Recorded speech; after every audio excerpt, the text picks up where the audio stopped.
ሁላችሁ ወደ እግዚአብሔር ጩኹ። ደግሜያለሁ፣ ወደ እግዚአብሔር ጩኹ።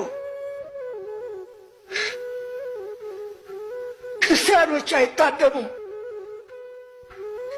የክርስቲያን ደም የሚፈስባት አይደለችም ኢትዮጵያ። ኧረ በቃ እንዲበላው መድኃኔዓለም፣ ኧረ ወደኛ ተመልከት እንዲበላው መድኃኔዓለምን ወገኔ፣ ኧረ ወደኛ ተመልከት በሉት፣ ኧረ በቃ በሉት። ኧረ እባካችሁ እናልቅስ ወገኔ፣ ኧረ እባካችሁ እናልቅስ፣ ኧረ እናልቅስ። ልጅ እኮ ሲያለቅስ አባትን እኮ ያራራል። ልጅ እኮ ሲያለቅስ እናትን እኮ ያራራል።